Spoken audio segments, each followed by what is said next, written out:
Bueno, pues aparte de que está muy bien hecho y muy bien desarrollado, lo que venimos diciendo hace mucho tiempo, que las profecías sí o sí se van a cumplir. Y el Señor tendrá que utilizar, aunque suene fuerte, pues a personas que tienen inmenso poder y riquezas, como esta institución, para que muchas profecías se cumplan. Y uno se pregunta, ¿puede el Señor en un momento determinado utilizar a inconversos, utilizar a pecadores, utilizar a dirigentes paganos para que ciertas y determinadas profecías se cumplan? Por supuesto, no les quepa a ustedes la menor duda. ¿Quién sacó a José de la cárcel? ¿Un creyente? ¿Alguien del pueblo de Israel? ¿Un miembro de su familia que años atrás lo había vendido como esclavo? No. ¿Quién sacó a José de la cárcel? El faraón. Y el faraón no era un creyente. Al contrario, el faraón era una persona que recibía hasta adoración como Dios. Era una de las costumbres de los faraones de Egipto. Pero gracias a la autoridad del faraón, José logró salir de la cárcel. Y bueno, todos conocemos el resto de la historia, ¿no? Aquellos sueños que había tenido José de joven, pues vieron su cumplimiento gracias a la intervención milagrosa de un pagano, en este caso, del faraón, el rey de Egipto. Cuando el Señor profetizó durante 40 años la destrucción de la ciudad de Babilonia, de Jerusalén y posteriormente también de Babilonia, ¿a quién utilizó? ¿A un pagano? Nada más y nada menos que al rey más poderoso de la época, a Nabucodonosor. Si no se arrepentían, la ciudad de Jerusalén iba a ser destruida. ¿Pero quién la iba a destruir? Ellos mismos. Ellos mismos se iban a dedicar con un cincel y con un martillo a romper los muros, las casas y el templo y a prenderle fuego. Pues no. ¿A quién utilizó el Señor? ¿A un pagano? ¿Al mismísimo Nabucodonosor para que se cumplieran las profecías? Cuando llegó el cumplimiento del tiempo, es decir, los 70 años de cautiverio en Babilonia se habían cumplido, ¿a quién utilizó el Señor para permitirle a aquel pueblo que estaba cautivo volver otra vez a su tierra y que se cumpliera la profecía del profeta Jeremías, que decía que después de 70 años el Señor visitaría a su pueblo? ¿A quién utilizó el Señor? A otro rey, en este caso a Ciro, que también está mencionado en la Biblia y que el Señor lo llama mi escogido, mi siervo, mi instrumento. ¿A quién utilizó el Señor? Cuando había una profecía que dice que habría lloro y lamento y tristeza y destrucción por la muerte de niños inocentes. ¿Al rey Herodes? ¿Sí o no? Al rey Herodes. ¿Y a quién utilizó el Señor para que todas las familias de Israel en aquellos tiempos volvieran cada uno a la ciudad donde habían nacido y se empadronaran?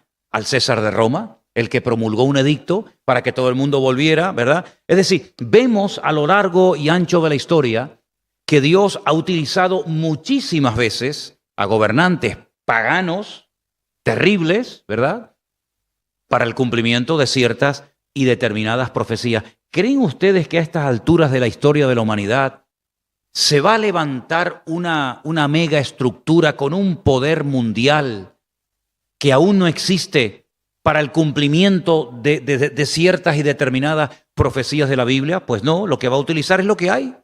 Y vemos cómo el Señor está utilizando todas estas cosas para el cumplimiento de las profecías de la Biblia.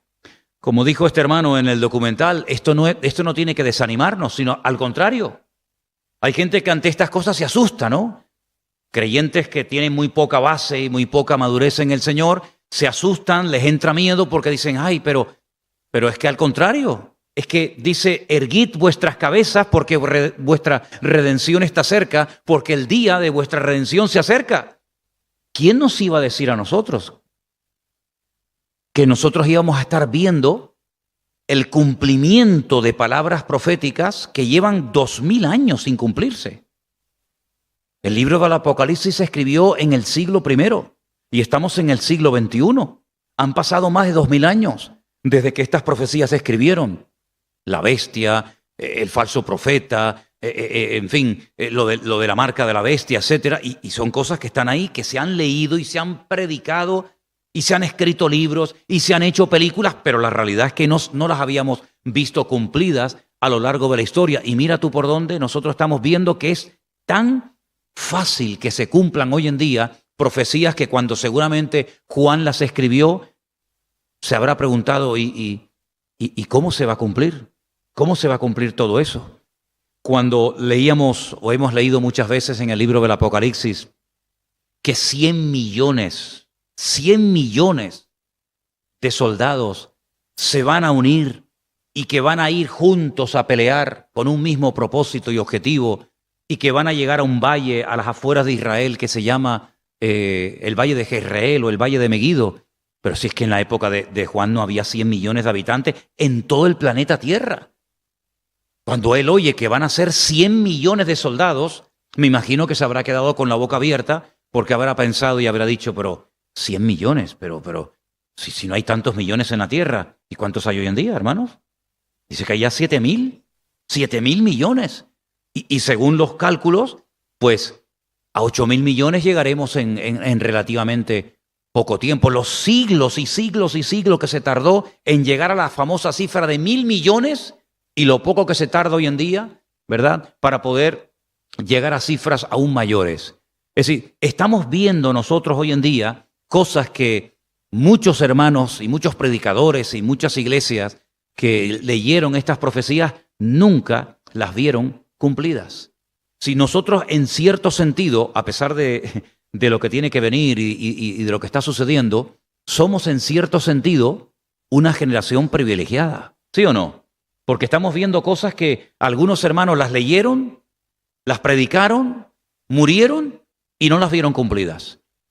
Cuando yo predicaba el domingo acerca de la figura del personaje del falso profeta, pues el falso profeta, todas las características que tiene y todo lo que hace y todo lo que dice y toda la autoridad mundial que tiene, pues hemos visto un pequeño anticipo en esta tarde de lo que significa y de lo que tiene esta mega estructura religiosa. Ahora, yo le decía a Elena esta mañana que hay una palabra que a mí en estos días me ha sacudido, y es que cuando el Señor habla a esa estructura religiosa, a esa organización mundial, hay un momento en el que el Señor le dice a los que están dentro de esa organización, que han conocido a Cristo y que han conocido la verdad, le dice, salid de medio de ella, pueblo mío. Y eso a mí me ha golpeado mucho, porque mucha gente dice, no, son todos, cuidado, que nos podemos llevar muchas sorpresas. Salid de medio de ella, pueblo mío. Y hay mucha gente que se está dando cuenta de que han sido engañados y Dios está dándole una oportunidad tremenda a millones y a millones de personas que han sido toda la vida católicos, pero que no han leído la palabra de Dios y que por lo tanto no tenían la verdadera información. Porque lo curioso es que muchísimos, no digo todos, pero muchísimos católicos ignoran la palabra de Dios, no leen las Sagradas Escrituras. Y claro, te llega una encíclica de esta, donde te presenta un mundo tan bonito, de fraternidad, de amor, de que todos somos iguales, de que todos tenemos derechos. Sí, pero vamos a ver, ¿qué tenemos nosotros en común con personas que niegan rotundamente a Cristo? ¿Qué tenemos nosotros en común con personas que incluso en sus libros sagrados dicen que la figura de Cristo no es realmente como dice la Biblia, sino que la Biblia está equivocada y lo verdadero es lo que ellos escriben en sus libros religiosos? Yo no tengo nada en común con esas personas. Pero sin embargo, en esta encíclica, Fratelli Tutti, ¿verdad?, pues se motiva el hecho de que todos somos hermanos. No habla de conversión. Seremos hermanos cuando tengamos el mismo Padre. Digo yo, ¿no? Cuando tengamos el mismo Padre podemos llamarnos hermanos, pero si usted tiene otro Padre, otro Dios diferente al mío, ¿cómo va a ser usted hermano mío? ¿Verdad? Cuando haya arrepentimiento, cuando haya conversión, cuando haya un cambio genuino de dirección y se acepte a Cristo como el único camino, la única verdad y la única vida, entonces podemos sentarnos a hablar. Cuando aceptemos que no hay otro mediador entre Dios y los hombres más que Jesucristo hombre, entonces nos podemos sentar a hablar. Cuando creamos que solamente la sangre de Cristo nos puede perdonar nuestros pecados y que aquellos que le recibieron y creyeron en Él son hijos de Dios no por nacimiento, sino por adopción, entonces nos podemos sentar y hablar. Pero mientras tanto, ¿de qué estamos hablando, hermanos? Déjeme que le lea 2 versículos en esta tarde que vamos a poner ahí en la pantalla. El primero se encuentra en Juan 5:39. Son palabras del Señor Jesucristo. Escudriñad, ¿qué? ¿Las Escrituras? ¿Las Escrituras? Escudriñarlas, porque a vosotros os parece que en ellas tenéis vida eterna, y ellas son las que dan, ¿qué? Testimonio de mí.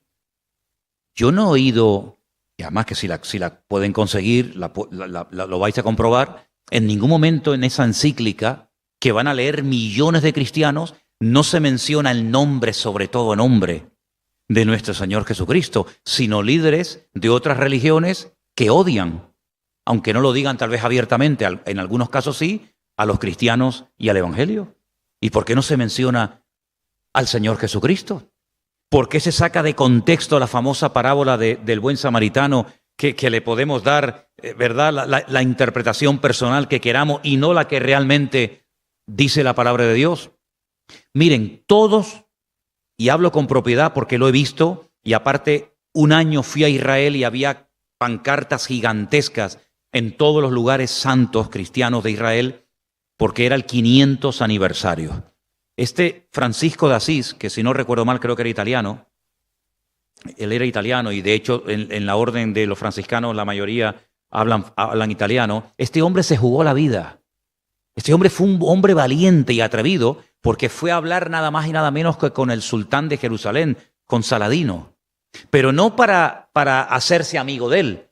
Se jugó la vida pidiéndole que le devolviera a los cristianos, en este caso a la orden franciscana, el derecho de poder gobernar y controlar los lugares sagrados. Y en Israel, si ustedes van de visita algún día, cuando ustedes van, por ejemplo, a la Basílica del Santo Sepulcro, cuando ustedes van, por ejemplo, al Monte de las Beatitudes o de las Bienaventuranzas, donde hay una iglesia que tiene 8 lados, como un octogonal, ¿verdad?, en recuerdo de las 8 bienaventuranzas, cuando ustedes van a la capilla de la lágrima, que tiene forma de lágrima, donde Jesús lloró por Jerusalén. En fin, hay muchísimos lugares, ¿verdad?, donde Pedro fue restaurado, donde el Señor le dijo, Pedro, tú me amas. En fin, todos esos lugares están bajo la custodia por más de 500 años de la orden franciscana.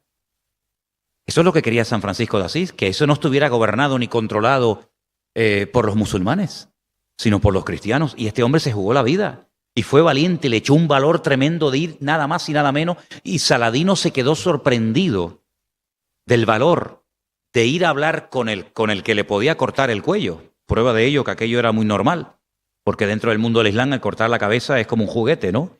Y ellos lo hacen muy a menudo. Prueba de ello es que hoy le han cortado la cabeza a una señora en una misa católica en Italia. Han degollado a 2 y a la tercera le han cortado la cabeza. Hoy aquí en Europa, aquí en el corazón de Europa, han matado a 3 en una iglesia católica en Francia esta mañana. Pues este hombre se jugó la vida y consiguió. Hace 500, ni los judíos tienen el control de estos lugares. Fíjense lo que les digo, ni los judíos, ni los musulmanes, sino la orden de los franciscanos. El huerto de Getsemaní, por mencionar otro lugar que me viene a la cabeza ahora, aquí está en el Monte de los Olivos. Entonces, cuando presentan a San Francisco de Asís como una persona que fue a dialogar y a llevarse bien y a hacer ecumenismo, pero nada más lejos de la realidad. Estaba dispuesto a morir. Él estaba dispuesto a morir con tal de que la gente pudiera ir al Santo Sepulcro católico y pudiera entrar a los lugares santos hasta el día de hoy. Entonces, es una manipulación de la historia, pero todo esto vemos que también forma parte del sistema diabólico de los últimos tiempos, donde se van a presentar las cosas malas como si fueran buenas y van a cambiar la historia, enseñando otra historia irreal que no tiene nada que ver con la realidad. Por eso que dijo el Señor, escudriñad las Escrituras. Porque claro, si una persona no lee la Biblia y lee una encíclica como esta o como cualquier otra, pues puede llegar a conclusiones totalmente equivocadas. Pero cuando vas a la palabra, te das cuenta de que muchas de las cosas que los hombres enseñan, además fíjate qué curioso, no añadimos más libros a la Biblia cada 20 años, ¿sí o no?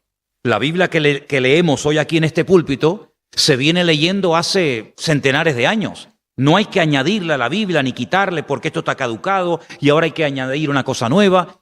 ¿Cuántas encíclicas han escrito los papas a lo largo de la historia? Y donde dije digo, ahora digo, y donde digo, dije Diego. Continuamente cambiando, pero la verdad es inmutable. El Señor es el mismo ayer, es el mismo hoy y es el mismo por la eternidad. ¿Cuántos dicen amén? Siempre me he preguntado yo, con el poder y con la autoridad y con el poder de convocatoria y con la influencia mundial que tiene esta institución y esta gente, en vez de emplearla para predicar el verdadero evangelio, pierden una oportunidad de oro, pero también sabemos que las profecías tarde o temprano se van a tener que cumplir y vemos cómo se están cumpliendo.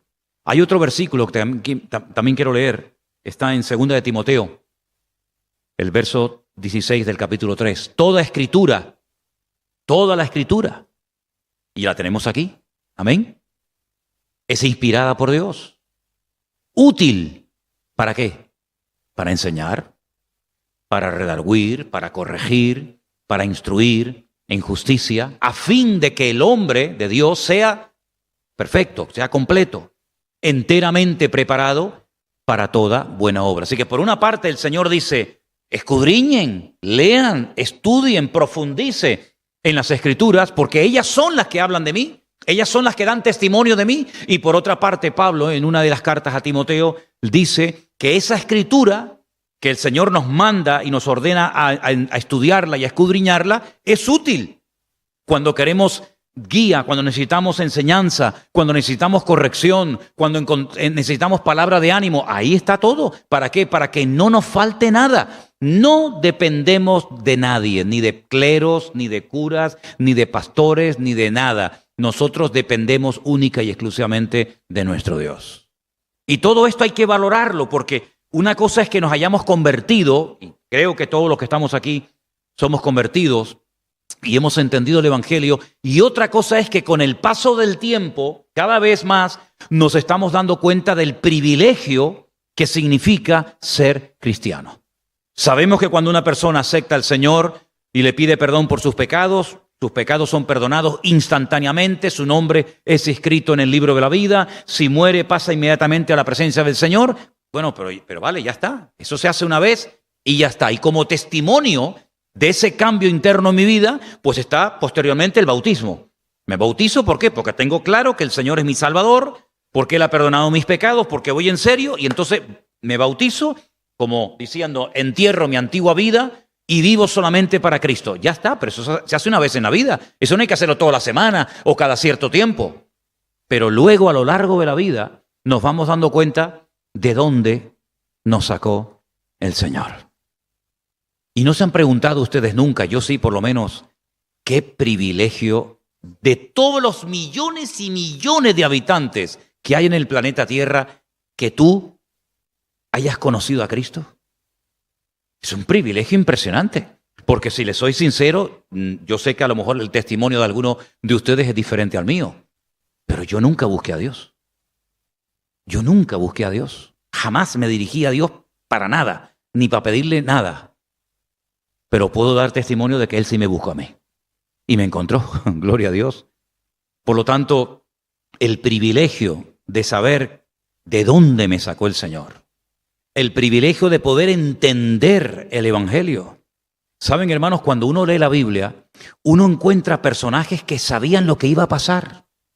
Sí, había una gran masa de gente que no se enteraban de nada.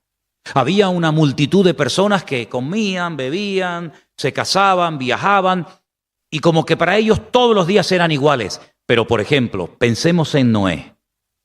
Noé sabía lo que iba a pasar y por eso se preparó. Porque Noé sabía perfectamente que al planeta Tierra le quedaba poco tiempo. Cuando el Señor le dijo, métete dentro del arca, él sabía que ya no había marcha atrás. No le iba a decir, bueno, sal un momentito, vamos a esperar una semanita más. Cuando el Señor le dijo a Noé, prepárate porque va a pasar esto, esto y esto, y le dijo, entra en el arca, él era el único junto con toda su familia que sabía perfectamente lo que iba a pasar. ¿Qué dijo el Señor haciendo un comentario acerca de la vida de Noé? Que días antes del diluvio, días antes, el mismo día de la tragedia mundial, comían, bebían, se casaban, viajaban, traficaban, hacían de todo tipo de negocios y no sabían lo que estaba a punto de ocurrir. Pero sin embargo Noé lo sabía.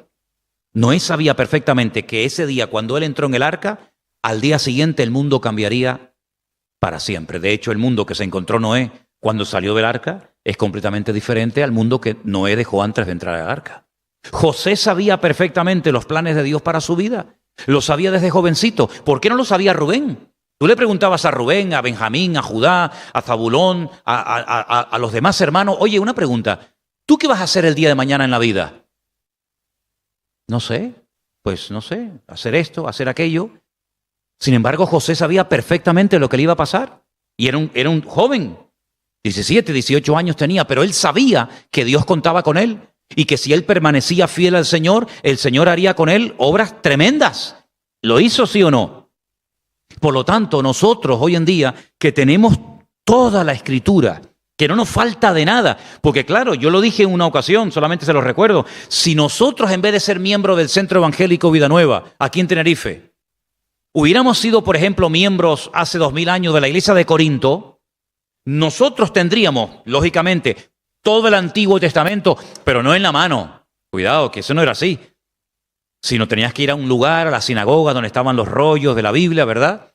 Pero lo único que tendríamos como miembros de la iglesia de Corinto sería 2 cartas. Primera y segunda de Corinto. No tendríamos ni la carta de Pablo a los romanos, ni el libro de los Hechos, ni los Evangelios, ni el libro del Apocalipsis, ni la carta de Pablo a Timoteo, a los tesalonicenses, o la de Filimón, o la carta de Santiago, o la de Juan, o las de Pedro. No. Yo, de miembro de Corinto, tendría primera y segunda de Corintios. Para de contar. Y necesitaríamos, pues, que viniera de vez en cuando Pablo, Timoteo, Apolos, etcétera, para que nos dieran más información, porque no la tenía. Si hubiéramos sido miembros de la iglesia de Éfeso, solamente tendríamos una, ni siquiera 2 como los corintios, la carta de Pablo a los efesios. Si hubiéramos sido miembros de la iglesia de Colosas, tendríamos solamente la carta de Pablo a la iglesia de Colosas. Pero ¿saben el privilegio de poder decir, tengo todo? Tengo lo que le dijo a los corintios, a los filipenses, a los romanos, a lo que escribió Pedro, lo que escribió Santiago, lo que escribió Judas. Lo tenemos absolutamente todo. Si tuviéramos solamente un evangelio, nos faltaría mucha información. Por ejemplo, imagínense que solamente tuviéramos el evangelio de Mateo. Nunca sabríamos cuál fue el primer milagro de Cristo. Porque el primer milagro de Cristo Mateo no lo cuenta. ¿Quién lo cuenta? Lo cuenta Juan. ¿Dónde fue? En Caná de Galilea. ¿Qué pasó? Convirtió el agua en vino. Si solamente tuviéramos, por ejemplo, el evangelio de Lucas, no sabríamos nunca quién fue la mujer samaritana. Porque la mujer samaritana solamente se la menciona en Juan capítulo 4. No sabríamos que un día el Señor Jesucristo fue a un estanque llamado Betesda, cerca del templo de Jerusalén, a sanar a un paralítico. No sabríamos ni siquiera quién era Lázaro, ni Marta, ni María. ¿Por qué? Porque solamente se cuenta en el Evangelio según San Juan. Si tuviéramos solamente el Evangelio según San Juan, ya que lo estamos mencionando tanto, pues no tendríamos ni el Padre Nuestro, ni las bienaventuranzas, ni tendríamos el Sermón del Monte. Es decir, si tengo parte de la Biblia, pero no la tengo toda, no tengo toda la información de Dios. Pero gloria a Dios, que a nosotros no nos falta nada. Por eso dice Pablo a Timoteo y a toda la iglesia, nosotros también esta noche, la palabra de Dios ha sido inspirada para darte todo lo que necesitas para que seas perfecto. Yo sé que la palabra perfecto choca, pero sustitúyela, que no hay ningún problema y no cometemos ningún error grave, por la palabra completo, para que seamos completos, para que digas, ¿qué tengo que hacer cuando me encuentro con esta situación? Ahí están Romanos.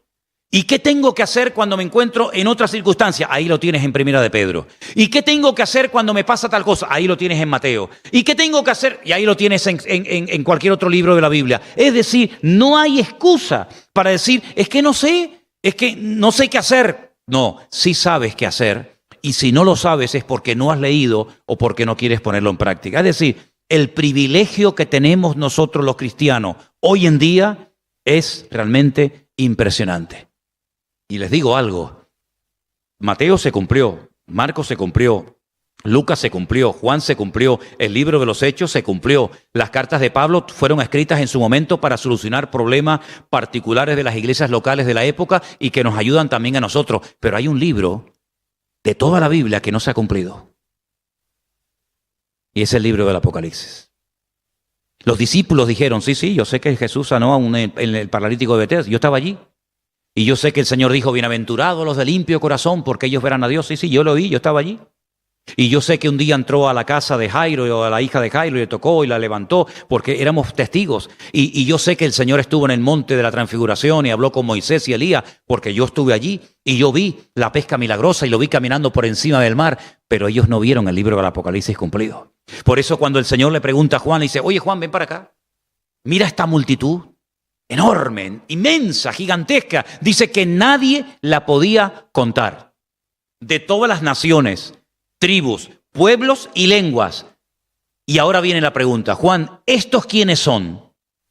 ¿De dónde viene esta gente? ¿De dónde han salido? Y Juan dice, no lo sé, Señor. Y dice que se echó a llorar, porque le hicieron una pregunta desde el cielo a la tierra y él no supo la respuesta. Tú pregúntale a cualquier cristiano que haya leído el Apocalipsis, ¿quiénes son estos que han salido con ropas blancas? De todas las naciones, pueblos, tribus y lenguas. Y la Biblia te dice, estos son los que han salido de la gran tribulación. Los que han lavado sus ropas en la sangre del Cordero. Yo sé la respuesta y Juan no la sabía. ¿Qué te parece? Una generación de privilegiados tremendo. Pero para todo eso hace falta pasar tiempo leyendo, escudriñando la palabra. Y como hacen las cabras, como hacen los animales rumiantes, ¿verdad? Que le dan vueltas y vueltas a la comida y la bajan y la suben. Y una vez, eso es lo que significa meditar. Meditar en la palabra de Dios. ¿En qué meditas tú? No puedo pagar el teléfono, no puedo pagar la gas, no tengo para la guagua, no tengo para... ¿Esas son tus conversaciones? Qué miserable vida, Dios mío. Qué vida tan triste de estar todo el día pensando que no tengo. Esa es tu vida. Ahora tú vete a la calle y testifícale a un inconverso, dile... Ven, conviértete al Señor y te dice, aquí es Señor. Al Señor que te tiene hecha polvo, al Señor que estás todo el día llorando, al Señor que te hace dudar. Yo lo paso mejor que tú y no tengo a tu Señor. Pero cuando nosotros le decimos al mundo, yo tengo un Dios todopoderoso, un Dios que aunque coma hoy un trozo de pan, solamente un trozo de pan duro y sin nada dentro, sabe mejor porque tiene la bendición de Dios que la mejor comida del mundo sin la bendición de Dios. Cuando tenían hambre en el desierto, yo pregunto, ¿qué le mandó el Señor a su pueblo? Mira, por la mañana tenían tortilla española de patatas, ensalada y después tenían 4 o 5 tipos de postre. Tenían el polvito uruguayo, que me gusta a mí mucho. Tenían flan con huevo y nata. Luego tenían carne, pescado, ¿verdad? A la plancha o asado, según como quisieras. Luego tenían algo de pasta, por si acaso tenían arepas. A lo mejor había algún venezolano por ahí metido entre el grupo. ¿Qué le mandó el Señor? Pan, que no era ni siquiera el pan que comemos nosotros hoy en día, era como esas nubes, ¿saben? Esas nubes que los niños comen, ¿saben? Que te llena la mano todo, así era el maná, era una cosa así. Y cuando la comías, te alimentaba de tal manera que se asustaron porque no hacían sus necesidades. Y decían, vamos a morir, porque era comida del cielo, no se desechaba absolutamente nada. Y por eso el Señor les tuvo que dar muchísimas instrucciones. Los alimentó con maná 40 años. Solamente con esa comida podían haber sobrevivido 40 años. ¿Qué tipo de comida era? Dice, trigo del cielo, comida celestial. Fíjate tú, no era una comida muy variada, pero era una comida que te ayudaba a vivir perfectamente. Ese es nuestro Dios. El Dios que dice en su palabra en Proverbios, más vale bocado seco, sin nada, pero con la bendición de Dios, que casa llena de provisión sin la bendición de Dios. Yo un día no tenía ni dónde caerme muerto, no tenía nada para comer, iba viajando en el barco y tenía hambre. Y le cogí a mi madre de una caja de polvorones que tenía 2 polvorones. Antes de comérmelo, yo veía a la gente que iba a la cafetería, que comían, y además basta que no puedas para querer, ¿verdad? ¿No te pasa eso? Tienes dinero y no te compras nada. Cuando no tienes, ves a todo el mundo que compra un bocadillo, un helado, ¿verdad? Yo me subí a la cubierta del barco y le dije, Señor, gracias por la cena de esta noche. Oré, bendije los 2 polvorones, me sentaron a gloria. Me sentaron a gloria, me sentaron tan bien que recibí una fuerza. Yo no sé qué llevaban, yo no sé mi madre qué le pondría a los polvorones, porque siempre la veía alegre, pero créame, lo poco con la bendición de Dios alcanza y satisface. Pero cuando no está la bendición de Dios, tú ves gente con dinero que tú dices, si eso es tener dinero, si esa es la vida de los ricos, no la quiero ni en pintura. Con problemas con los hijos, con depresiones, viven amargados, con miedo por aquí, miedo por allá, y uno dice, Señor, en paz me acostaré y asimismo dormiré, porque tú me haces vivir confiado. Vamos a descubrir la grandeza de gozarnos con lo poco. Vamos a descubrir la grandeza de la fidelidad de nuestro Dios, porque ahora estamos en tiempos de ver la fidelidad de nuestro Señor. Y cuando comas a partir de ahora, aunque sea poco, aunque sea repetitivo, y otra vez garbanzo, y otra vez caraota, y otra vez lo mismo, cada vez dile al Señor que te siente mejor la comida y que disfrutes de la comida, porque hoy han muerto miles de personas de hambre en el mundo, mientras nosotros por comer 3 días lo mismo, tal vez nos quejamos. Que Dios nos ayude a darnos cuenta del privilegio de ser cristiano en esta generación. Claro, humanamente hablando, yo me preguntaba hace unos meses atrás, decía, yo, Señor, a mí me dijeron que cuando todo se pusiera muy feo, tú nos llevabas a tu presencia. Pero de momento estamos aquí. Pero vamos a aprender a gozarnos en medio de este tiempo y demostrarle al mundo que nosotros tenemos un Dios poderoso y tenemos un mensaje importante que dar al mundo. ¿Cuántos lo creen? Es un tiempo de prueba.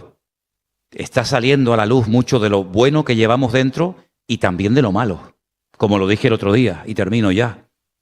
En este tiempo sale la realidad de lo bueno que llevamos dentro, de la buena semilla que se ha plantado en nuestros corazones durante años, y también de algunas cosas que decimos, uy, mira, yo no sabía que tenía esto en mi vida, pero vamos a pedirle al Señor que siga tratando con cada uno de nosotros. Amén, hermanos. Oramos al Señor. Cierra tus ojos ahí donde estás, por favor.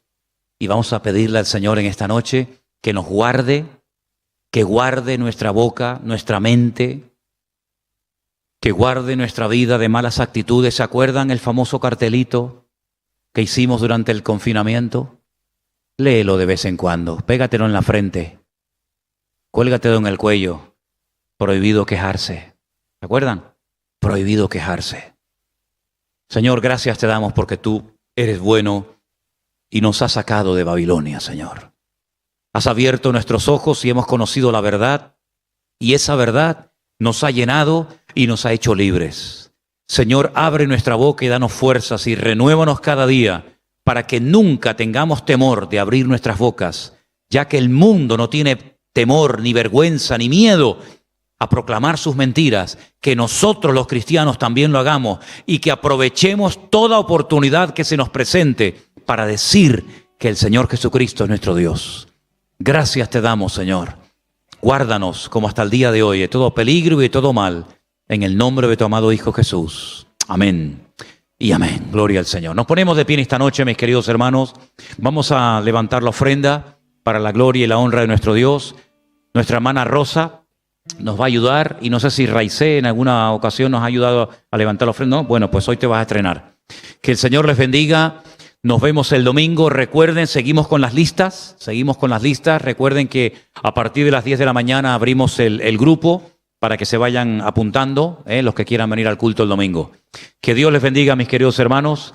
Y bueno, no les digo que después se saluden unos a otros, pero bueno, por lo menos háganse así o algo.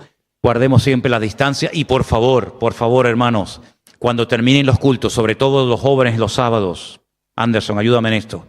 Los domingos, por favor, Ujieres, ayúdenme en esto, que en la puerta no se hagan esas aglomeraciones de gente para que no tengamos problemas, ¿de acuerdo? Ya no estamos grabando, hemos cortado la grabación, hemos recibido una denuncia en nuestra iglesia del Puerto de la Cruz, los vecinos. ¿Qué? Ok, bueno, tenemos que orar para que el Señor guarde, que lo está haciendo, tenemos que orar para que el Señor guarde a nuestros hermanos del Puerto de la Cruz, porque ha habido gente que se ha quejado. El grupo, que era un grupo muy variado, yo creo que nunca había llevado un grupo de tantos países como en esta ocasión. Había gente de México, de Colombia, Carla, que es de Rumanía, aunque vive entre nosotros, de Argentina y de otros lugares más. y fue también un grupo que no solamente era de varios países, sino que vinieron en vuelos diferentes, a horas diferentes. Claro, unos venían de un país, otros venían de otros. Cuando se marcharon, exactamente igual, no todos se fueron en el mismo vuelo, unos se iban a una hora, otros se iban a otra, unos se iban de noche, otros de madrugada, otros al día siguiente. Y organizar todo esto, pues no se pueden ustedes imaginar cuánto hay que llamar y moverse y de un lugar a otro. Pero bueno, gracias al Señor, creo que todos han llegado a sus respectivos países, aunque no me han llamado, pero supongo que los de México llegaron a México, los de Colombia a Colombia y no se equivocaron de avión ni de país. Así que bueno, gracias al Señor todo fue muy bien. Traigo muchos saludos del hermano Adolfo y de Paula, su esposa, que ustedes pudieron verlo en un saludo que mandó en el retiro que tuvimos en el Puerto de la Cruz hace poquito tiempo, y tienen muchísimas ganas de venir. Ellos me decían casi con lágrimas en sus ojos, qué ganas tenemos de conocer nuestra iglesia. Dice Adolfo, el día que llegue voy a saludar ya se sabe el nombre de muchos hermanos de la iglesia, y voy a saludar a unos y voy a saludar a, dice, porque tengo muchas ganas de conocer a mis hermanos, de conocer a mi iglesia. Ellos están bien, gracias al Señor, y quiero pedirle a la iglesia a partir de hoy que oren porque ellos tienen el deseo de venir este mes, el mes que viene en diciembre. Entonces, que el Señor supla, que el Señor haga milagros para que puedan venir ellos junto con sus 2 hijas y con el niño. Tienen dos hijas, Mafe y Sara, y el niño pequeñito de 7, 8 años creo que tiene, se llama Johanan, que es un encanto de niño. Entonces, por favor, hermanos, oren para que el Señor les provea y el Señor les ayude a venir este mes de diciembre y pasar el fin de año aquí con nosotros en la iglesia. Así es que el Señor lo puede hacer. ¿Cuántos dicen amén? Gloria a Dios. Así que muchos saludos de ellos. Saludos también de Guido. Todos ustedes, o la mayoría de ustedes conocieron a Guido. Estuve con él cuando el grupo se fue el día jueves. Yo siempre me quedo en un hotel tiano, donde el hermano Adolfo y Paula me tienen allí reservada una habitación. Tuve la bendición de poder asistir a un culto en ese hotel, porque el director del hotel es el pastor de la iglesia y el pastor es el director. Entonces, el viernes por la noche tuvimos la oportunidad de participar en un culto allí en el hotel. La Casa de Emanuel se llama el hotel, Casa de Emanuel, Beit Emanuel. Y estuvimos allí el viernes y después el sábado a la mañana se reúne otra congregación. Y Guido subió de Beersheba y se quedó conmigo una noche a dormir. Cada uno en su cama, lógicamente, ¿verdad? Y manda muchos saludos, para todos ustedes, especialmente para los jóvenes, que fue con los que más tiempo pasó, y tiene muchas ganas de volver, y dice que hará todo lo posible por poder asistir al próximo año al campamento de jóvenes, por lo menos es lo que me dijo, se fue con un buen recuerdo de todos ustedes. Y bueno, hermanos, desde el primer día que llegamos, gracias al Señor, todo fue bien. El Señor nos ayudó en todos los detalles, que son muchísimos. Ya les digo que unos llegaban a las 2 de la mañana, otros a las 4 de la tarde. Y bueno, el Señor nos ha dado la oportunidad otra vez de ir a ese país. Todavía hay paz, todavía se puede caminar tranquilo por las calles, todavía se puede visitar ese país. Hay una especie de calma tensa. Ya hace unos cuantos años que no hay una guerra. Ustedes dirán, bueno, pero es que en Israel o se está en guerra o se están preparando para una guerra. Es así, ¿no? Entonces, hace años que no hay una guerra fuerte, aunque ahora hay un motivo muy grande de oración, porque la guerra en Siria, donde ha habido miles y miles y miles de muertos, y que ha durado muchos años, está ya prácticamente a punto, vamos a decir, de acabarse, aunque ahora el país está totalmente destruido, ciudades enteras destruidas, todos contra todos, no hay infraestructuras, es un auténtico desastre. Y entonces ahora viene, digamos, el reestructurar y ahora viene el rehacer todo lo que el hombre en estos últimos años ha estado rompiendo.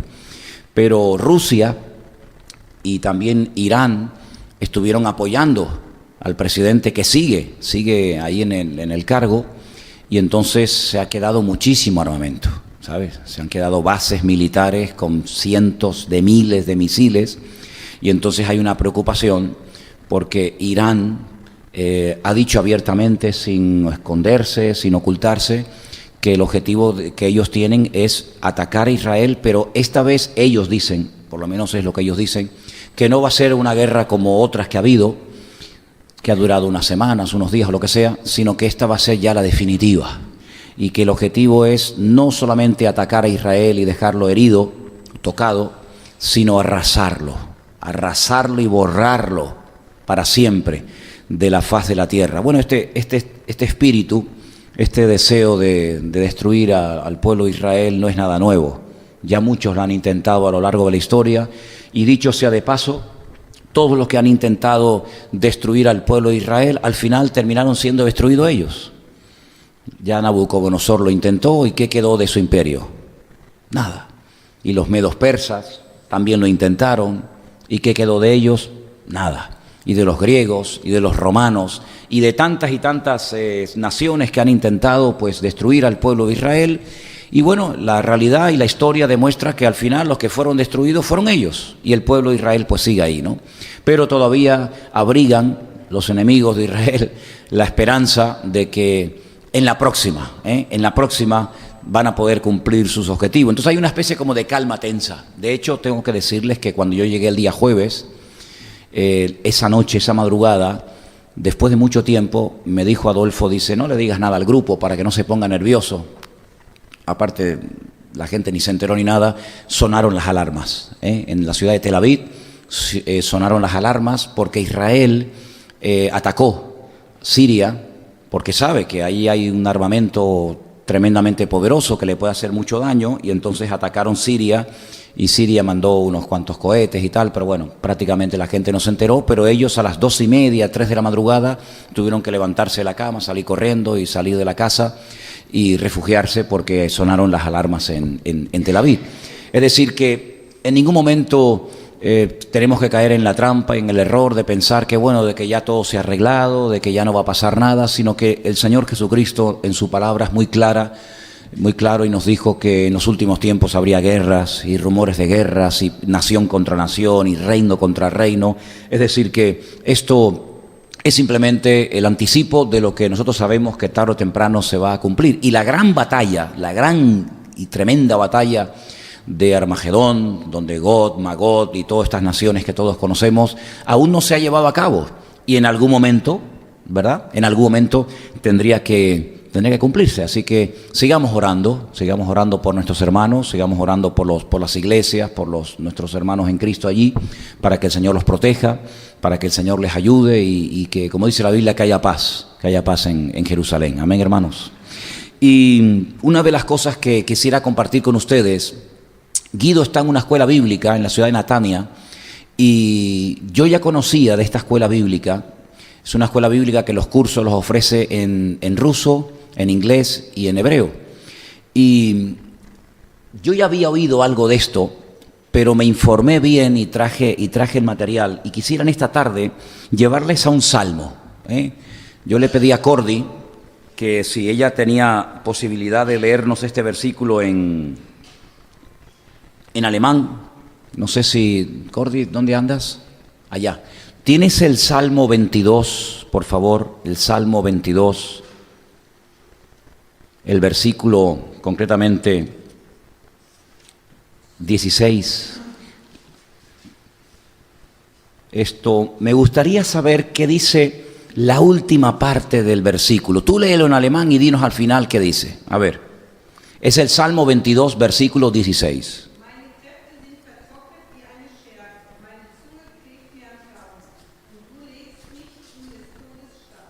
Amén, amén, muy bueno.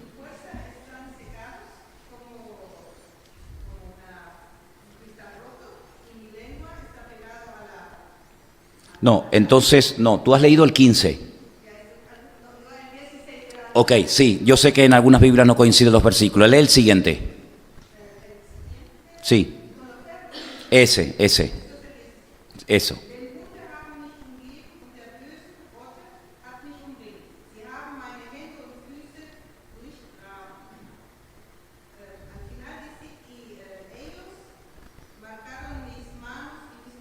Marcaron. Sí. Perfecto, perfecto. Ok, vale. ¿Podríamos poner la fotografía que hicimos? Ok. Oh, vale, ahí lo tenéis, más o menos. Hermanos, miren, en el pueblo cuando hablamos del pueblo de Israel, mucha gente no tiene claro de lo que estamos hablando. Algunos piensan que por ser israelita o judío ya automáticamente ya todos son convertidos y han nacido de nuevo, pero no es realmente así. Hay una casta, diría yo, ¿no? Hay una casta en Israel que son todos los rabinos, y dentro del mundo del judaísmo, de los rabinos, hay muchos grupos diferentes. Unos tienen una tendencia, otros tienen otra, unos son más ultras, en fin.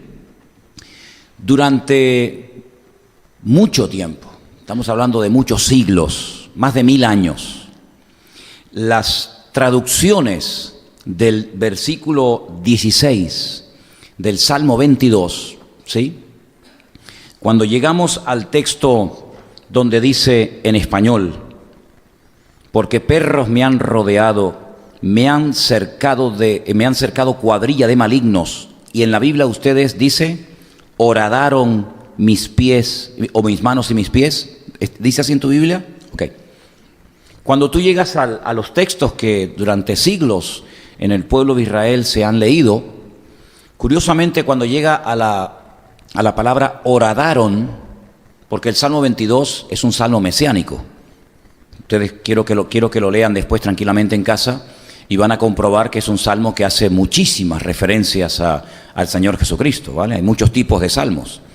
Salmos que eran para cantar, salmos que eran para recordar acontecimientos del pasado, en fin. Pero este es un salmo puramente mesiánico, como otros tantos.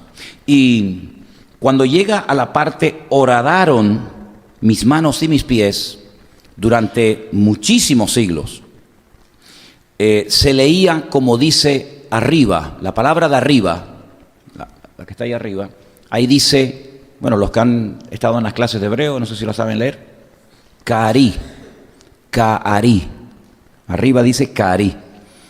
Esa letra, la Kaf, es como una C al revés, es el cómo, ¿vale? Como tal cosa. Nosotros tenemos en español, en nuestras reglas ortográficas, decimos, es como tal, y ese como va aparte del sustantivo, del adjetivo, de lo que sea. En hebreo no, en hebreo se junta. Arriba dice Ka'ari, como león. Eso significa como león. Ari es león. Esa primera letra es como león. Entonces el versículo, fíjate lo que dice, y es lo que ellos han leído durante siglos. Perros me han rodeado, me han cercado cuadrilla de malignos, como león mis manos y mis pies.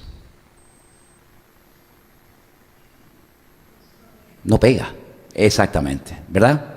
No pega. Sin embargo, fijaros en la palabra de abajo, dice Ka'aru.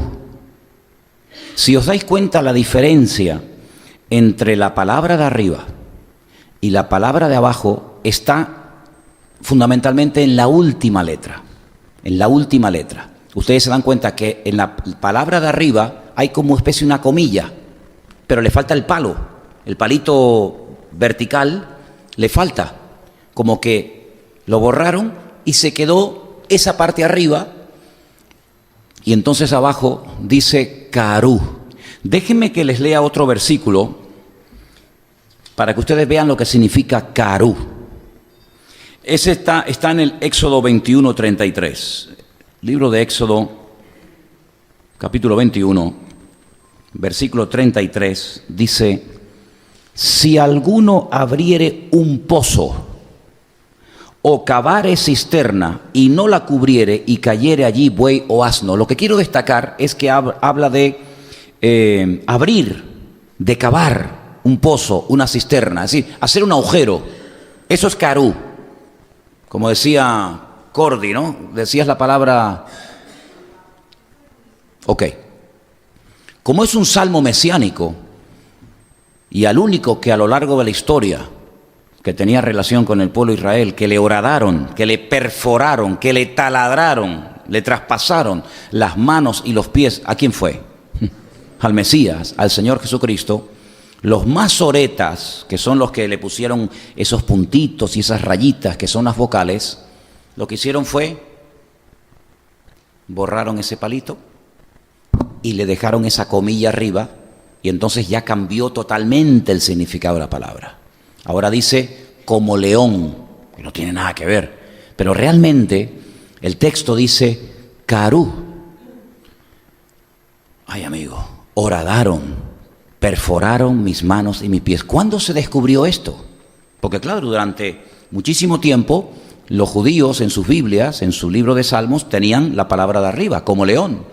Resulta que en el año 1947, esto es algo tremendo, se descubrieron los famosos manuscritos o rollos del Mar Muerto, en un lugar del desierto de Judea, que hemos estado recientemente, que se llama Qumran, donde había una comunidad de personas que, viendo la corrupción moral y espiritual que había en Jerusalén, huyen al desierto y allí se refugian en aquellas cientos de cuevas que hay en esa parte del desierto, y allí ellos quieren vivir una vida santa, una vida piadosa, una vida más cerca del Señor, repito, huyendo de la descomposición moral y espiritual de todo el liderazgo religioso y político de Jerusalén. Ellos se van al desierto, ellos se dedican a orar, ellos se dedican a hacer copias y copias y copias y copias de los libros del Antiguo Testamento. Ellos viven una especie de vida, entre comillas, contemplativa. Algunos dicen que los famosos esenios, que ustedes pueden, si quieren, estudiar y conocer un poquito más de ellos en internet, era esa comunidad que vivían allí. Incluso más, algunos dicen que Juan el Bautista, el que bautizó al Señor Jesucristo, salió de esa comunidad de Qumran, y por eso él practicaba el sumergir a la gente en agua, porque en esa comunidad lo hacían todas las mañanas y todas las tardes.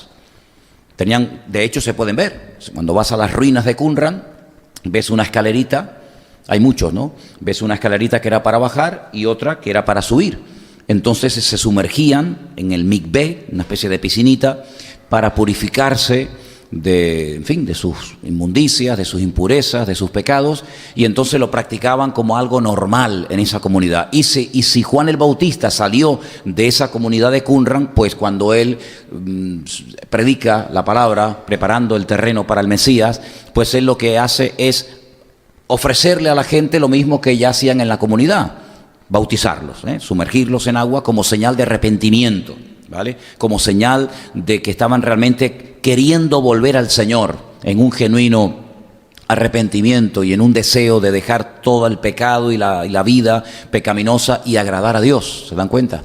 Entonces, en esa comunidad, esta gente vivió y se dedicaron durante siglos a hacer copias y copias de la Escritura.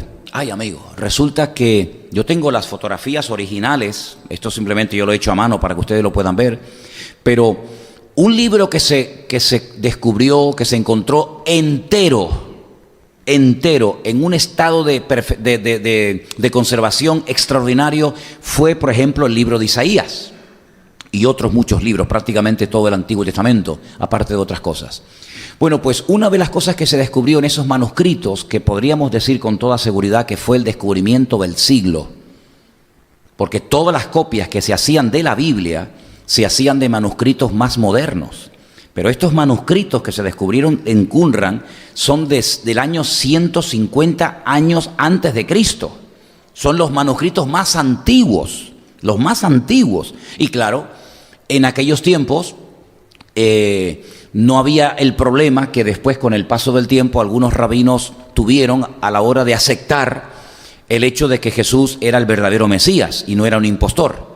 Por lo tanto, en esos manuscritos, que se llaman los manuscritos de Qumran o del Mar Muerto, cuando llegaron al Salmo que hemos leído esta noche, ellos se dieron cuenta de que no estaba escrito el texto como lo pone arriba, no ponía como león, sino ponía carú, que significa horadaron, perforaron mis manos y mis pies.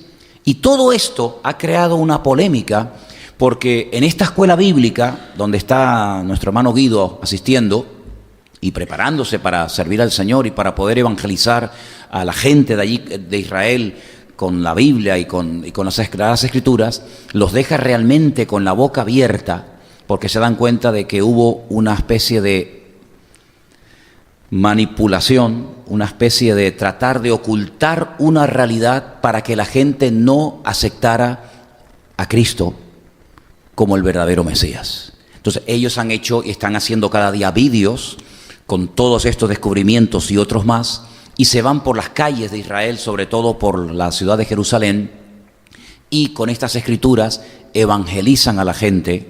Y también una de las cosas que están haciendo con muchos resultados es permitirle a la gente que lea el capítulo prohibido en Israel. Y el capítulo prohibido en Israel es el capítulo 53 del libro de Isaías. Que si hubieran podido borrarlo y quitarlo, lo hubieran hecho. Pero es muy fuerte quitar un capítulo entero de la Biblia. Entonces simplemente lo que han hecho, si se dan cuenta, entre la última letra de la primera palabra y la última letra de la segunda palabra, simplemente borraron un poquito y bueno, ahí como que salieron del paso. Pero ya quitar un capítulo entero de la Biblia del profeta Isaías era algo ya demasiado exagerado, demasiado descarado, ¿no? Entonces estos chicos van por las calles y les permiten a la gente leer el capítulo 53 del libro de Isaías, y cuando terminan de leerlo les preguntan: ¿de quién piensan ustedes que están hablando? Y ellos dicen: del Mesías. ¿Y qué personaje de la historia judío nacido en esta tierra cumple con las características de este capítulo? Y se quedan sorprendidos porque se dan cuenta de que los rabinos con toda intención han intentado de impedirle a la gente que acceda a ciertas y determinadas partes de la Escritura. Por supuesto, sobra decir que tienen totalmente prohibida leer el Nuevo Testamento, ni siquiera tener un ejemplar de un Nuevo Testamento en sus casas, porque automáticamente pueden tener gravísimos problemas, ¿verdad? Entonces, esto está causando realmente todo un revuelo en muchas personas, y hoy cuando hablaba con nuestro hermano Adolfo desde Israel, estaba muy contento porque me decía que la mejor amiga de su hija mayor, una chica 100% judía, no es latina, no es de padres latinos, no habla español como sus hijas, sino que es una chica 100% nativa de allí, le dijo a su hija: tengo mucha curiosidad y muchas preguntas acerca del cristianismo. Y entonces ayer estuvo en la casa con Adolfo y con su esposa y con su hija, y entonces con la ayuda de su hija, que habla perfectamente hebreo, estuvieron 3 horas y media, hermanos. 3 horas y media, preguntas y preguntas y preguntas. Pero claro, cuando le evangelizas a la gente allí, no es tan fácil, porque primeramente tienen que tenerlo claro a través de las Escrituras. Y lo que más le chocaba, me decía, era que no le entraba en la cabeza que Dios tuviera un hijo, porque desde la cuna les han enseñado que Dios es uno. Y eso es algo por lo cual están dispuestos a morir. De hecho, a lo largo de la historia, muchos judíos han muerto defendiendo hasta la muerte la idea de que Dios es uno. Y de hecho, las últimas palabras de muchos judíos cuando morían en las hogueras o quemados o de cualquier otra forma era: escucha, Israel, el Señor nuestro Dios, uno es. Y ahora de repente se encuentran con la idea de que Dios tiene un hijo, y no es nada fácil. Bueno, pues la cuestión está en que quedó tan hambrienta esta chica que este fin de semana van a llamar a Guido, a Beersheba, para que suba, puesto que es una chica jovencita y tal, para que le siga evangelizando, porque tiene un hambre del Señor, porque el evangelio en Israel es novedad, queridos hermanos. Permítame decirles esto: en Israel la gente no tiene ni idea de lo que es el evangelio. De hecho, ni siquiera el verdadero nombre del Señor Jesucristo lo mencionan, sino que mencionan otro nombre cuyas siglas significan pues casi como que su nombre sea maldito y que pase a y que no se recuerde más el nombre del Señor. Así que, hermanos, los rabinos han hecho y siguen haciendo, no digo todos, pero muchos desprecian a Cristo, no quieren que la gente tenga ningún conocimiento del Señor. Y fíjense hasta qué punto llegan, que les voy a contar un testimonio de algo que me ocurrió a mí personalmente. Uno de los días que estábamos allí, llevé al grupo al shuk, que sería como la recoba, La Recoba de aquí, allí se llama el Shuk, pero aquello es inmenso, aquello es un mundo enorme y merece la pena verlo y cómo la gente vive y compran y gritan y todo. Y aparte hay una tienda donde hay una chica que tiene una tienda de especies y yo siempre voy allí a comprar algunas especies para traer para casa y la chica además habla muy bien español y allí siempre voy. Estando en la tienda comprando unas especies, algunos lo saben porque lo conté ayer como testimonio en el Puerto de la Cruz, se me acerca un chico joven, pero era una masa, era así enorme, fuerte, parecía un oso. Y entonces coge de allí, que está todo ahí a la vista, coge unos dátiles, y porque eso se puede hacer allí, la gente va por la calle y entra a una tienda y coge golosinas y coge tal, y si no le gusta después lo deja en el mismo sitio. No, es así, créanme. Y coge unas nueces, las mete en una bolsa, las aplasta así como dejándolas un poquito rotas y tal, abre el dátil, las mete dentro y me dice, esto me lo daba mi padre cuando yo era niño, pruébalo.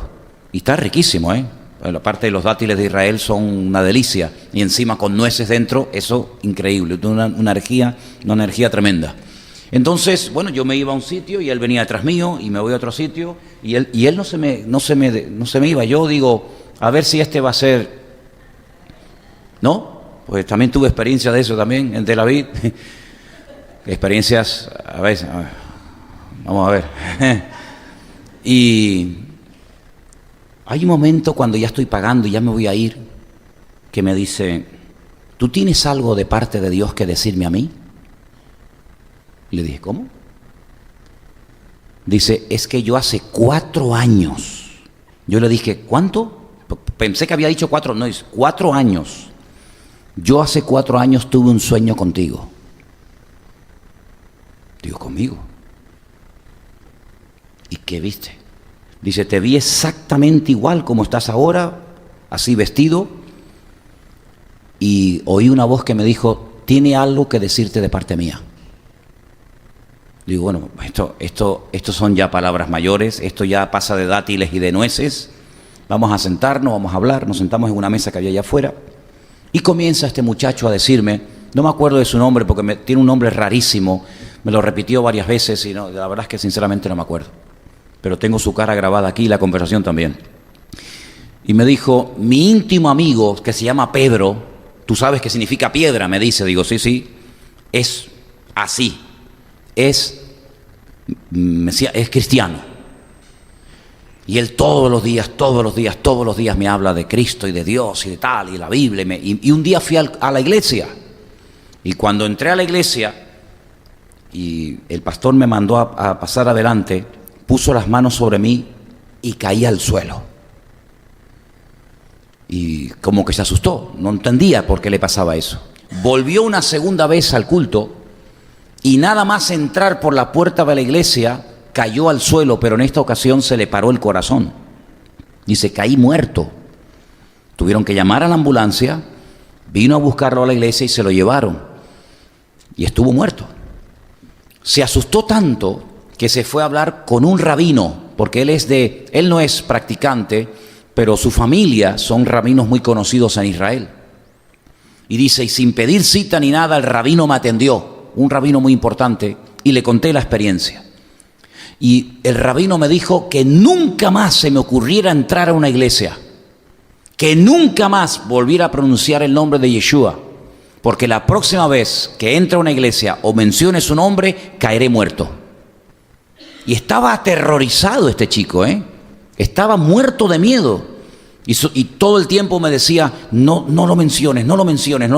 Pero había momentos en la conversación como que se transformaba. Había momentos en los que era como otra persona.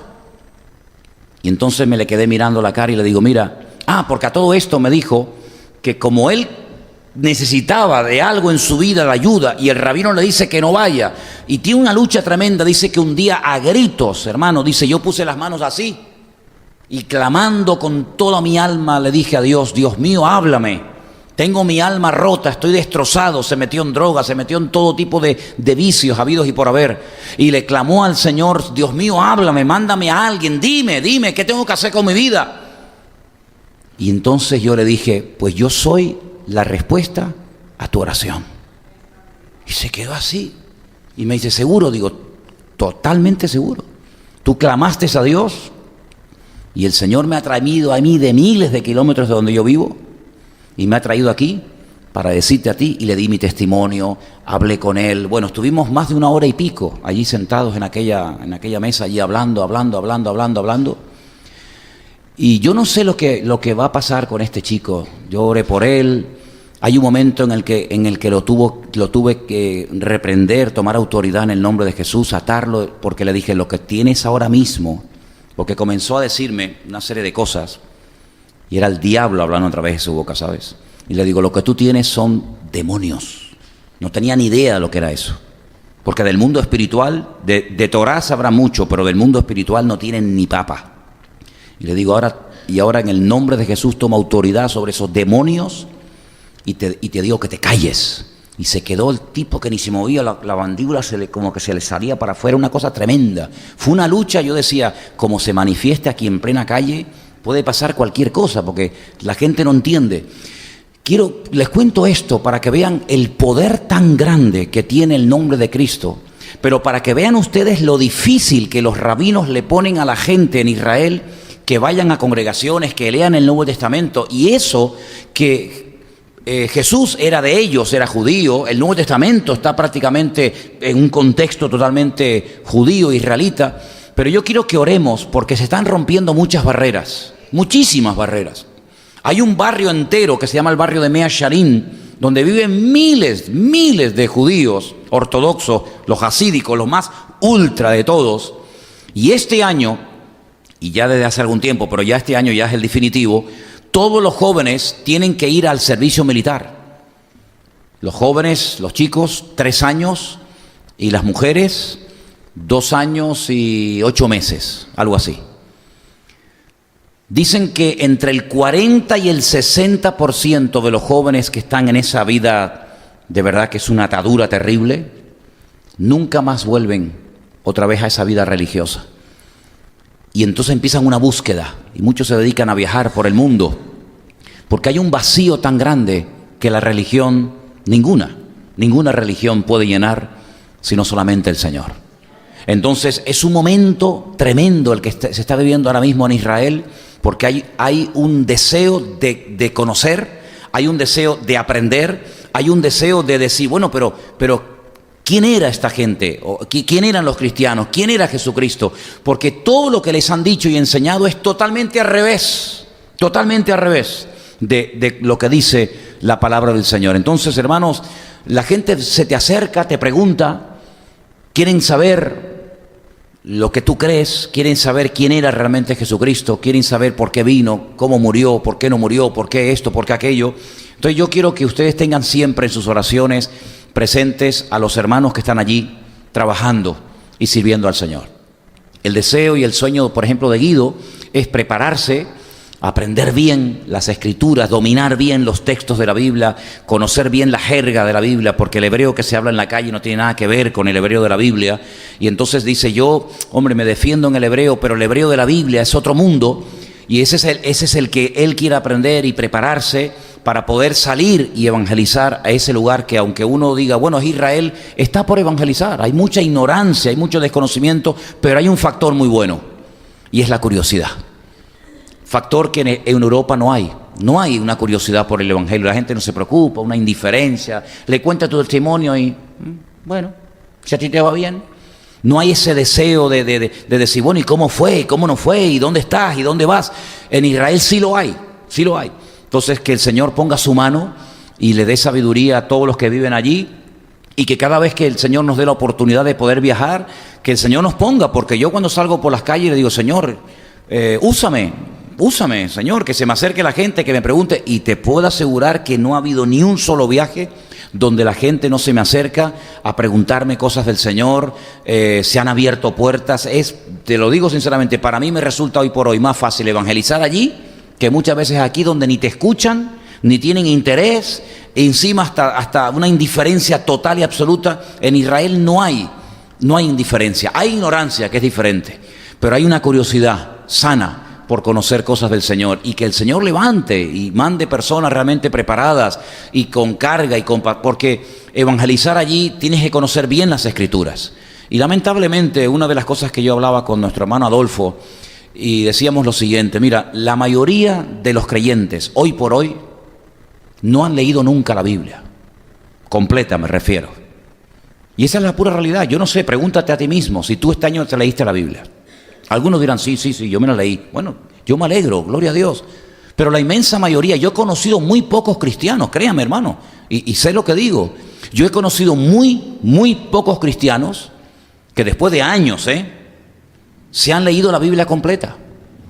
No salen siempre de, bueno, los salmos, el Evangelio de Juan, el de Mateo, las cartas un poquito por aquí y por allá, pero leerse la Biblia, muchos cristianos nunca se la han leído. ¿No? Tú imagínate ir a Israel, donde no puedes prácticamente utilizar el Nuevo Testamento, sino que con el mismo Antiguo Testamento le puedes demostrar a los que están buscando la verdad que Cristo era el verdadero Mesías. Si no conoces la Escritura, ¿de qué le vas a hablar?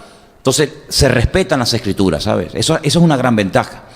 El saber que una persona que está delante tuyo, que te hace preguntas, si tú se lo demuestras con la Biblia, no tiene ningún problema en decir, amén, lo creo y lo acepto. ¿Por qué? Porque lo dicen las Sagradas Escrituras. Y entonces vemos en la palabra de Dios la importancia de los creyentes en los últimos tiempos de conocer la palabra. ¿Qué le decía el Señor Jesucristo, por ejemplo, a los que iban de religiosos? Erráis las Escrituras y el poder de Dios. Porque le daban más importancia a la tradición. Y fíjate, hermano, escuchen esto. Si hace 2000 años,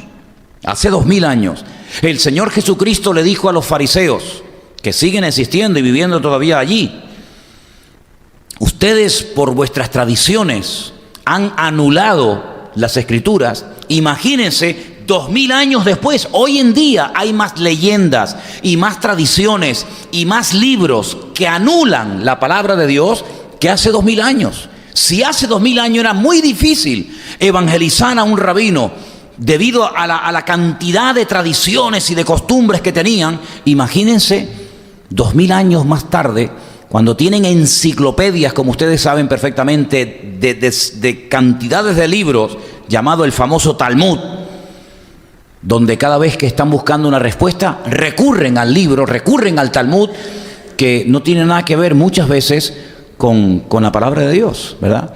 Otra de las cosas que muchas veces repiten como loros, es que el nuevo pacto, el pacto que hizo el Señor Jesucristo, fue una cosa como muy oculta, no fue una cosa abierta, porque ellos dicen, fíjense, y claro, a base de repetir y repetir un concepto y de repetir una idea, como que se hace callo en la gente. Ellos dicen que cuando el Señor entregó la Torá, cuando el Señor entregó la ley, había millones de personas que estaban allí como testigos, y lo es rotundamente falso.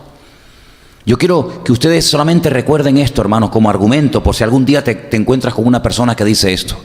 El día que Moisés recibió la ley en el monte Sinaí, estaba solo. No estaban miles y millones de personas con él allí. De hecho, el pueblo, mientras él estaba en la comunión con el Señor, se estaba desmadrando con el famoso becerro de oro a las faldas del monte Sinaí. Y allí estaba Aarón. Y dice que construyeron un becerro de oro. Y decían, bueno, este Moisés no sabemos lo que ha pasado con él. ¿Se acuerdan? No sabemos dónde se ha metido este hombre. Llevamos ya más de un mes y pico esperándolo y por aquí no aparece. Construyamos un becerro. E incluso llegaron a pensar y hablar de volver a Egipto. Así que el hecho de que digan, el argumento que dicen que cuando el Señor dio la ley había allí millones de personas, es rotundamente falso. Solamente estaba Moisés. Y él fue el que recibió las tablas de los 10 mandamientos. Y si él no hubiera bajado del monte, el pueblo de Israel nunca se hubiera enterado de que Dios dio la ley en el monte Sinaí. Nunca. Porque de hecho tampoco mostraron mucho interés por recibirla. Porque de hecho estaban danzando y comportándose como auténticos salvajes. Danzando y cometiendo todo tipo de barbaridades alrededor de aquel becerro. Y cuando el Señor le habló a Noé, un mensaje universal que iba a afectar a todas las naciones de la tierra, donde iban a morir seguramente millones de personas. ¿Cuánta gente oyó el mensaje que Dios le dio a Noé? Nadie. Y cuando el Señor le dijo a Abraham, sal de tu tierra y de tu parentela a la tierra que yo te mostraré, ¿cuántos millones de testigos estaban allí que oyeron aquel mensaje? Nadie, solamente lo oyó él. Por lo tanto, no es el número de testigos lo que le da credibilidad al hecho en sí, porque muchas veces encontramos en la palabra de Dios que, por ejemplo, el Señor le hablaba a una persona durante la noche donde nadie lo escuchaba, donde nadie podía constatar que eso fue así, y le daba palabras proféticas alucinantes, tremendas. Y si no, recordemos la noche cuando el Señor se le presenta a un niño llamado Samuel, y le da una palabra para el sacerdote de Israel, que en aquel momento estaba corrupto y que en aquel momento estaba totalmente alejado de los caminos del Señor. ¿Cuántos testigos había allí? Ninguno. Sin embargo, el Señor le habló a Samuel, y cuando le habló a José estaba solo, y cuando le habló no solamente a Moisés, sino a muchos personajes del Antiguo Testamento, estaban solos. Pero ellos dicen que, claro, el nuevo pacto Jesús lo hizo dentro de una casa donde no había muchos testigos. Pues ¿saben qué? Había más testigos en la Santa Cena o en la Última Cena, cuando Cristo partió el pan y el vino e instituyó el nuevo pacto. Había allí más testigos que los que hubieron en el monte Sinaí cuando Moisés recibió las tablas de la ley, que solamente las recibió él. Y repito, si no hubiera él bajado de la montaña, nadie se hubiera enterado de lo que allá arriba estaba pasando. Por lo tanto, todos estos argumentos y todas estas cosas uno tiene que saberlas para poder abrirle los ojos y para que se den cuenta de que muchas cosas que han creído y han aceptado son simplemente tradiciones y leyendas, y se han pasado de generación en generación, de padres a hijos, una generación y otra generación, pero realmente carecen de una vida, de una relación con el Señor tremenda. Y yo creo que hay dos cosas fundamentales para todos nosotros en esta noche y para todo creyente. Primera es el conocimiento de las Escrituras y una relación genuina y diaria con el Señor. Una persona comenzó a hacerle en un momento determinado preguntas a nuestro hermano Adolfo, y cuando yo después hablaba con él me decía, ¿sabes? Él me llama Manuel. Manuel, ¿sabes?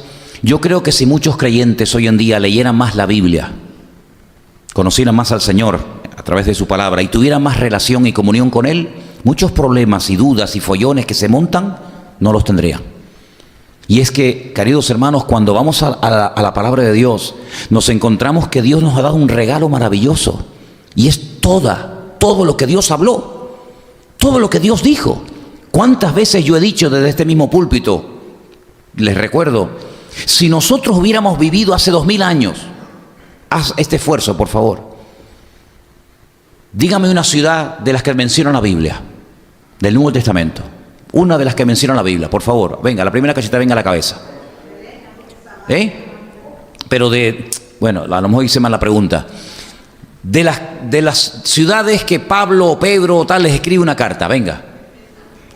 Éfeso, vale, ya tenemos una.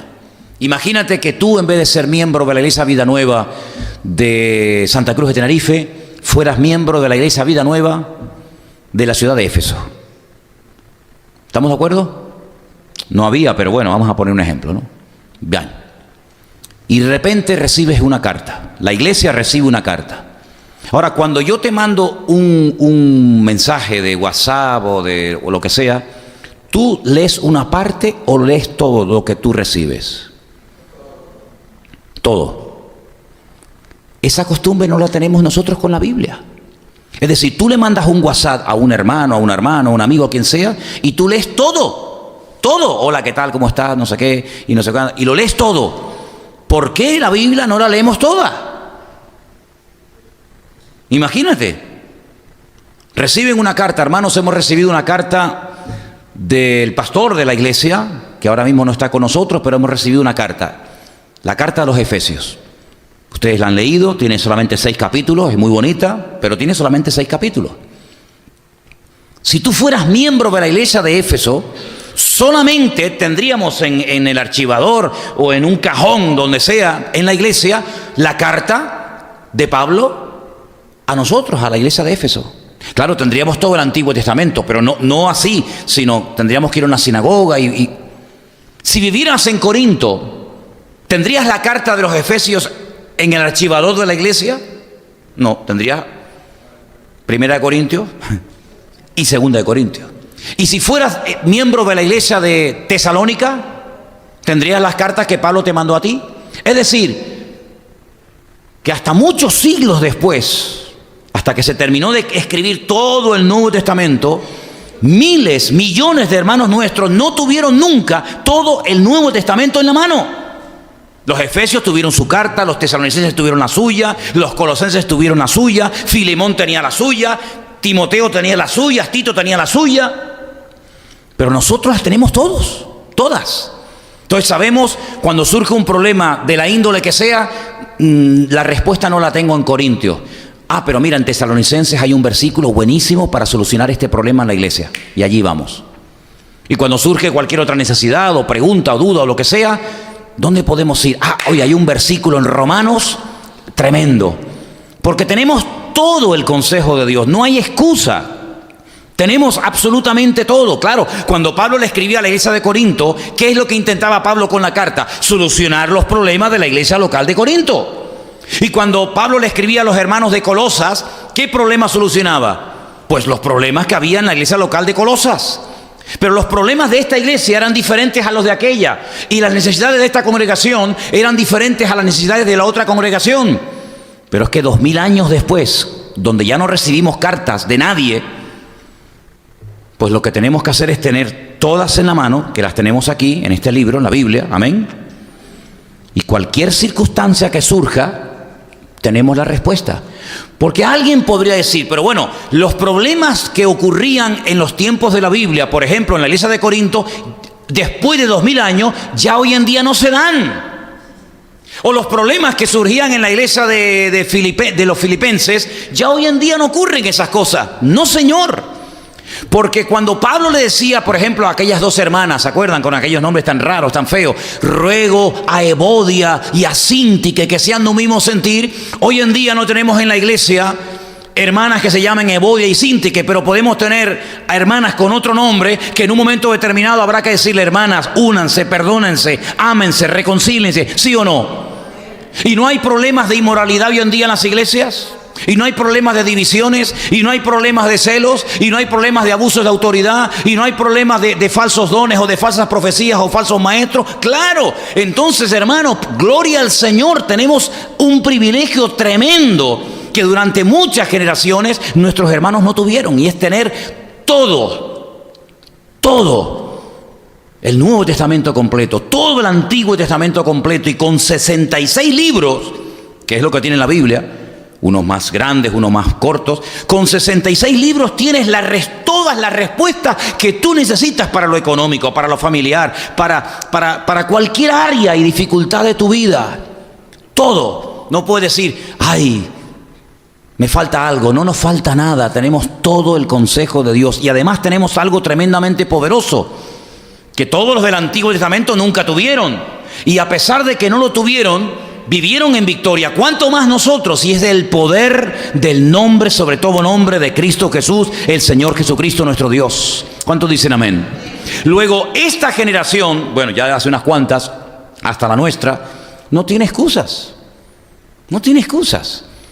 Porque todas las respuestas y todas las preocupaciones y todas las limitaciones en las que te puedas enfrentar a lo largo de tu vida, todas y cada una de ellas tienen respuesta en la palabra de Dios. Por eso, qué razón y qué consejo tan sabio le dio Pablo a Timoteo, su hijo en la fe, cuando le dijo, toda la escritura es inspirada por Dios y es útil. Pero claro, cuando le dice Pablo eso a Timoteo, ¿a qué escritura se está refiriendo? ¿Al Evangelio según San Mateo? Es que no existía.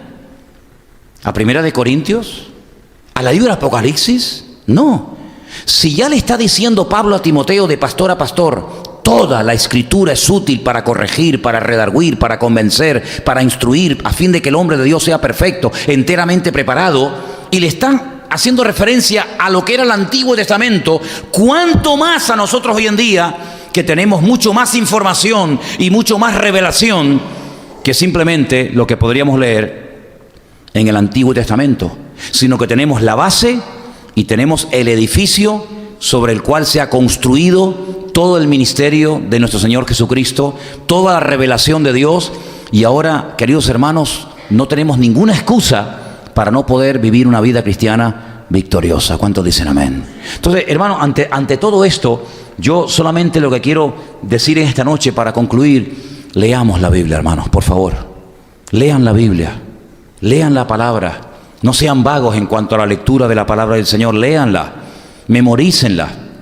Tenemos el gran privilegio de poder tener todas las Biblias que queramos hoy en día en nuestras casas, en el coche, en la mesa de noche, en el bolsillo, por aquí, por allá. Pero ¿saben qué, hermanos? Pienso que lo mejor es que esa palabra esté dentro de nuestros corazones. Y es una lástima ver a creyentes que no leen la palabra de Dios. Y yo me pregunto, ¿por qué no lo hacen? ¿Será que no les gusta? ¿Será que no tienen ningún interés por saber lo que Dios dijo o lo que Dios nos pide? Pídele al Señor apetito.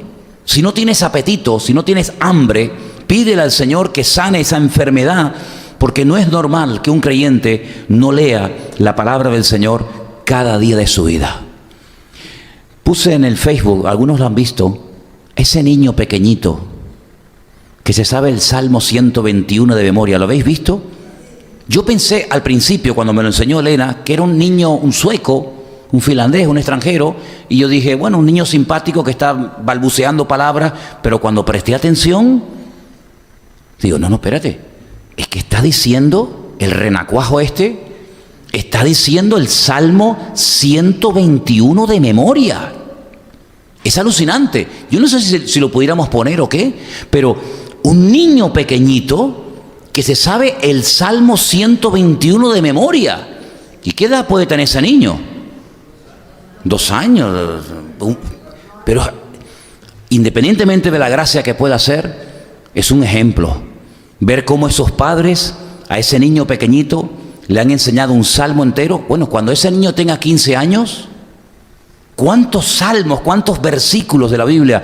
¿Por qué no te propones tú que tienes niños pequeños, los que tenéis niños pequeños, por qué no te propones enseñarles salmos? Porque si tú dices, bueno, si este niño con 2 o 3 años aprendió un salmo y el mío, ¿por qué no puedo aprenderlo? ¿Es que pasa que el mío es más tonto que este o qué? Enséñale salmos de la Biblia a tus hijos. Cuando vayas al colegio, cuando vayas por la calle, a ver, repite conmigo. Y enséñale un versículo. Y cuando regrese, ¿te acuerdas del versículo? Bueno, más o menos, ven, vamos a repasarlo.